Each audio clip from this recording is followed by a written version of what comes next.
Hello, everyone. I'm Dr. Saima from Institute of Global and Historical Studies. Thank you for having me on this virtual conference. The topic which I'm going to present today is Internalized Patriarchal Masculinity, Exploring Sisterhood in Working Women of Pakistan.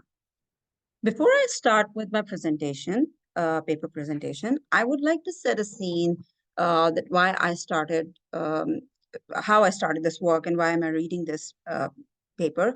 I have blurred the pictures to maintain the secrecy of the people. And in this paper, I'm going to have some references, but at points I've not mentioned it, which can be provided later when this paper would be published. The scene which I'm setting over here about this paper is that the idea of writing this paper, which is a working paper, came to my mind when I conducted 3 workshops of government employees about gender sensitization, having participant men and women, both government officers of different departments. I took the field notes after observing their opinions and having their conversations, which let me compare it with my fieldwork research, ethnographic research, which I gained from my ethnographic data of PhD. And I compared that. And as a result, I came up with the idea of writing this paper, which I started writing in the end of 2022, this working paper, and intend to make it a full original paper.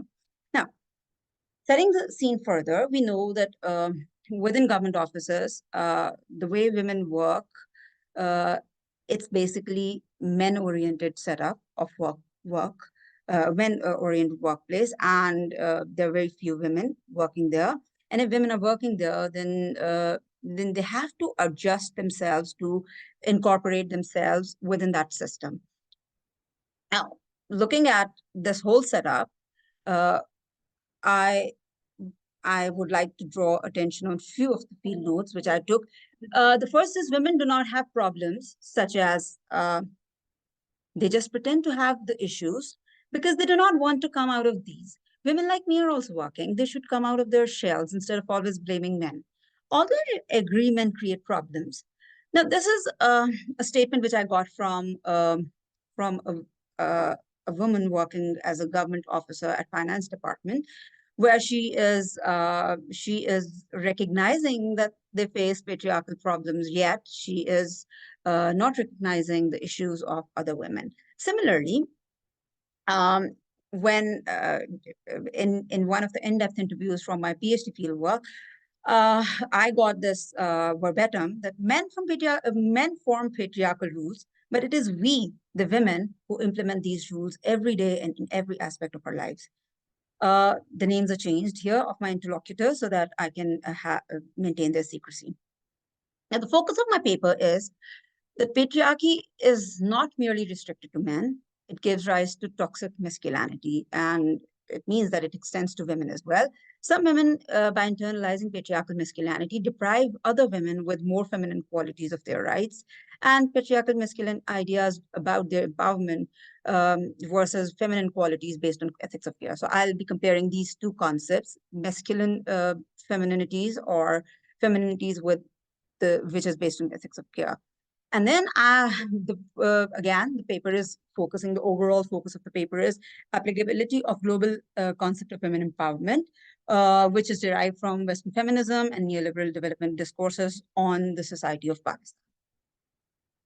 Now, as I said, the topic is internalized patriarchal masculinity, and we're exploring sisterhood in working women of Pakistan. My presentation is how patriarchy, which gives rise to toxic masculinity, it does not restrict merely to the men. The feminine qualities I'm expounding upon are established on ethics of care, derived from both culture and theories. I'll explore these conceptions within the context of Pakistani society to encapsulate the lived experiences of the working women, to understand the cultural landscape and social practices of Pakistani women.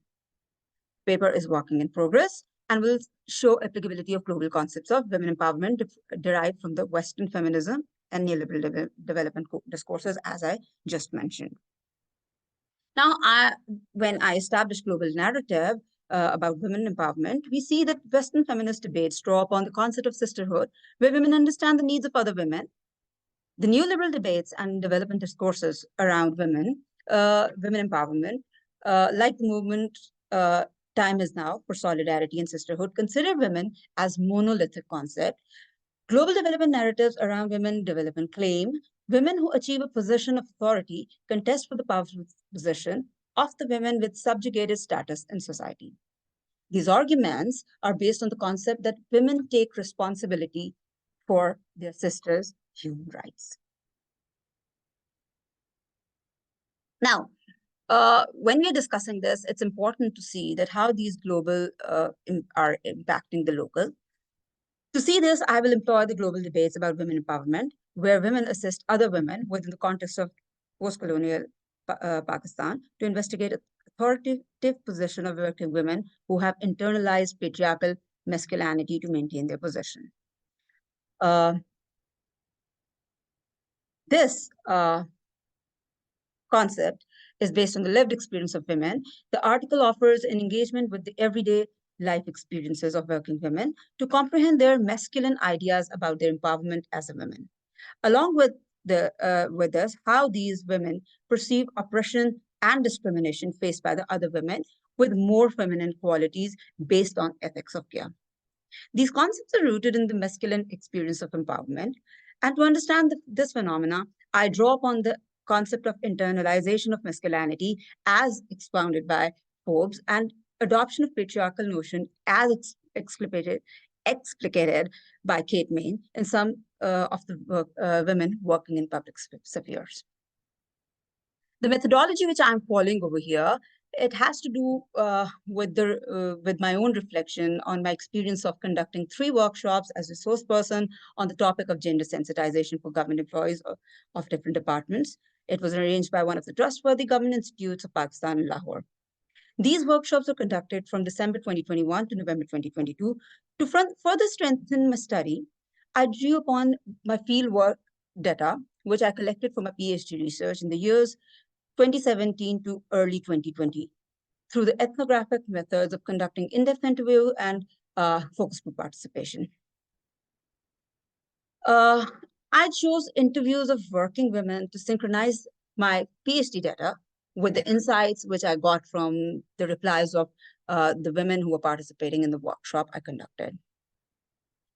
I grouped this data, which are gathered from the transcripts and field notes of my interlocutors and workshop participants to summarize their thought to comprehend patterns of action and ideas which explain their internalized masculinity as patriarchal. I have analyzed this data in quasi-grounded theory approach, in which I've analyzed the data to look for the recurring ideas and themes about the phenomena of internalized patriarchal masculinity. My respondents were working women in various government sectors department, which was finance, education, civil servants, information technology, urban planning, and other related. The question which I would be addressing in this paper would be, how do women adapt to their workplace? And what is the female-to-female relationship between the women who internalize patriarchal masculinity and women who adopt feminine ethics of care? This relationship may be depicted at workplace and home, and only at workplace as well. Like, I can compare the workplace and home, or I can compare women who are only at workplace. And then I will see what are the multiple forms of emerging femininities because of this internalization of patriarchal masculinity.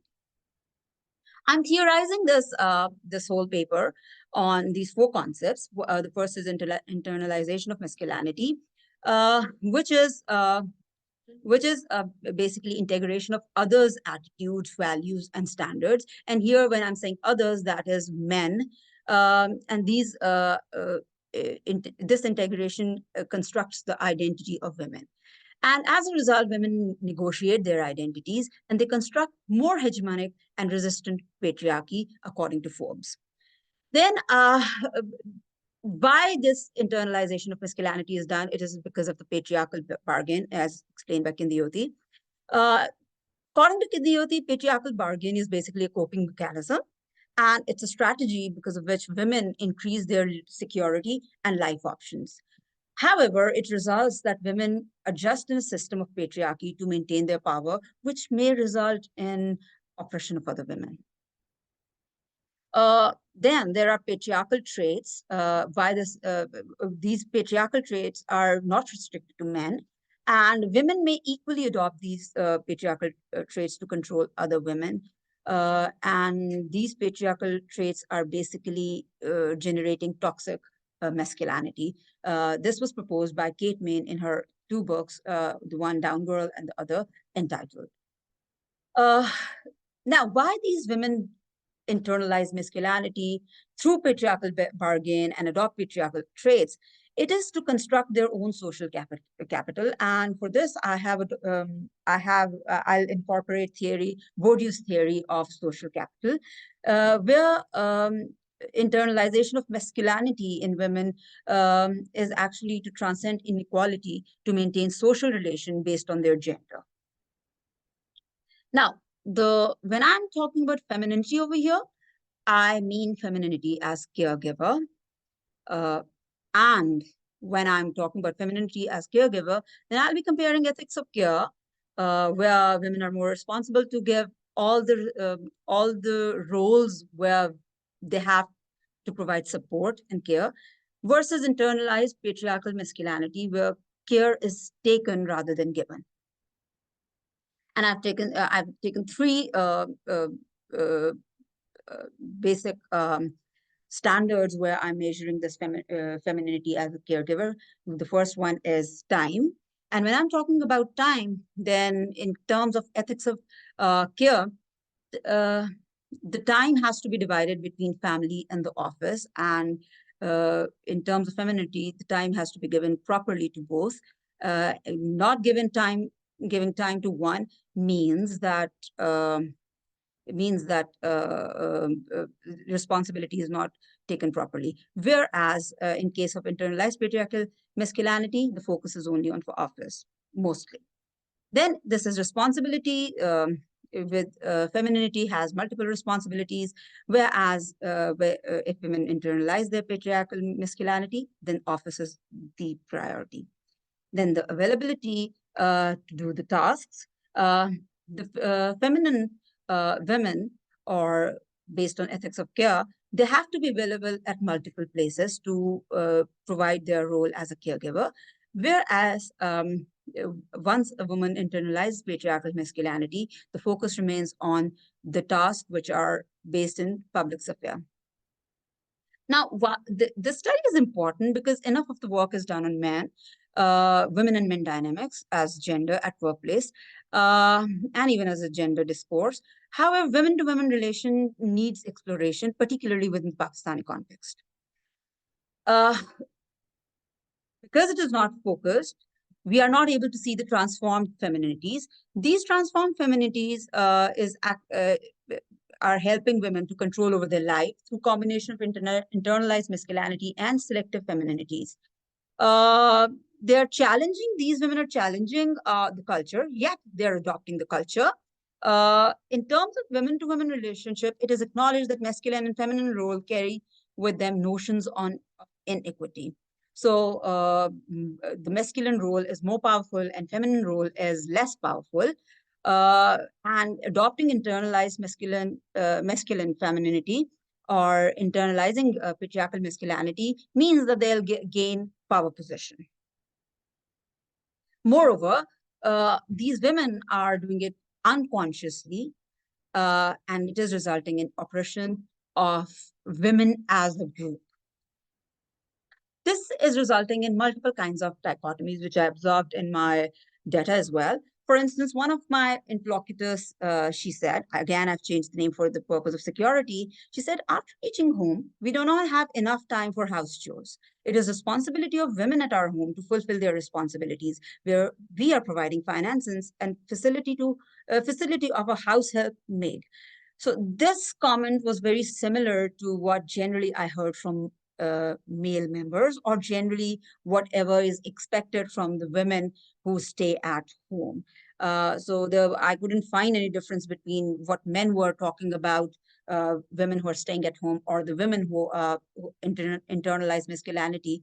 They were saying about the women at their home. Similarly, uh, also observed one of the similar theme in one of the interviews. The moment I go back to home, I have to deal with responsibilities of my family. I have children, husband, and other family members to look after. It is my primary responsibility, especially of children. If I'll not take care of them, then who will? So this was a verbatim of interlocutor who was rooting herself in ethics of care. So we can see a clear difference between uh, a statement of a woman who had internalized patriarchal masculinity, and the one who is basing her self on ethics of care. So these dichotomies we can see at workplace as masculinized working women versus feminine working women. And I revealed from the discussion of my respondents and participants of the workshop that there are women at work who subjugate the women with feminine qualities with ethics of care, especially those in lower position. Similarly, working women do not consider the challenges of the staying at home women as stimulating as theirs. So they were of the opinion that their challenges are more, they have to go outside, they face more troubles, exactly the way it is argued by the patriarchal uh, framework and by the men who are existing in that framework. To achieve authoritative position, these women at workplace depict the interplay between qualities of internalized patriarchal masculinity, like lack of empathy for others, and selective femininity that emerges from cultural practices. For instance, like agreeing or staying silent in front of individuals of authority, which means that these women keep on juggling between the roles, and they see that where their feminine qualities would work and where the internalized masculine qualities would work. Um, the internalized masculinity assists them in exerting power on women colleagues who work on the principle of the ethics of care, whereas the display of femininity emerges from cultural practices, and it helps them adopt a position of victimhood where required. Many working women assume that women at workplace have to face more challenges. Women with internalized masculinity focused on the challenging conditions at workplace and deem these responsibilities as more significant than domestic errands. For them, stay-at-home women at any status and position are responsible for domestic chores. Hence, provider of comfort and support, as these are feminine qualities. Working women with feminine traits considered the household task equally demanding. These are the women who are juggling with their official and domestic responsibilities. However, these women consider encounters of stay-at-home women as less arduous than theirs. Therefore, women at home who are providing comfort to the working women in form of care by performing house chores, babysitting, etc., have not been empowered as their work and their identity still demands recognition. So we can see that there is a dichotomy between the working women as those who internalize the masculine qualities and those who stick to their feminine qualities based on ethics of care, as well as there is a dichotomy between working women and women who are stay-at-home or domestic women. So somehow the other working women feel themselves as more empowered, yet they think that they have more challenges and they do not recognize the problems of the women who are staying at home. Now I would come to findings and conclusions. But before that, I would like to read two more verbatim from my field notes.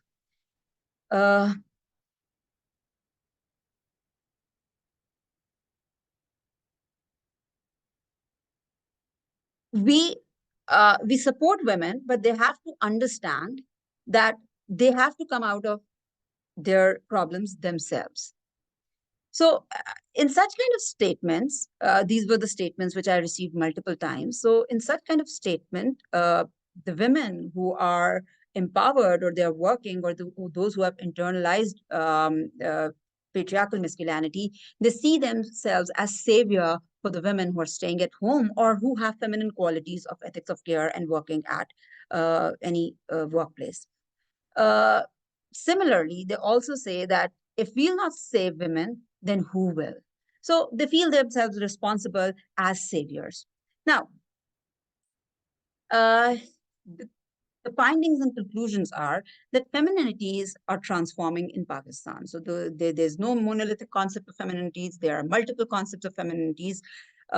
Hence, we cannot categorize women, uh, particularly working women, as one set of group. Uh, and this transforming femininities are also strengthening the patriarchal dichotomies, which are becoming more and more visible. And this patriarchy is generating toxic masculinity. And again, it's not restricted to men. Women who internalize patriarchal masculinity live in the conditions with toxic masculinity. So it's not something that they're adopting themselves or they're happily adopting it. It is their subconscious act. The kind of cultural practices or the social framework we have, patriarchal toxic masculinity is encouraged. And to survive, as can Dioti say, that it's a patriarchal bargain to survive and to protect, gain their security, they are internalizing this patriarchal masculinity. Now, when we see the global narratives about development and empowerment of women, uh, we it is expected that once any global framework for empowerment of women would be proposed and it will be applied on societies like Pakistan, they will achieve the similar result. However, my research and study sees that the applicability of global concept of women empowerment derived from Western feminism or neoliberal development discourses is not always similar as expected. Rather, uh, I have seen that it instead of giving rights to the group, women as a group, this is more of a struggle of individual rights. Hence, these tussles or these conflicts are to be seen by transcending the gender debates. I'm not saying that it has to ignore the gender debates, but it has to transcend the gender debates and also incorporate the power and class debates. Thank you for having me. I hope you enjoyed my presentation. Thank you.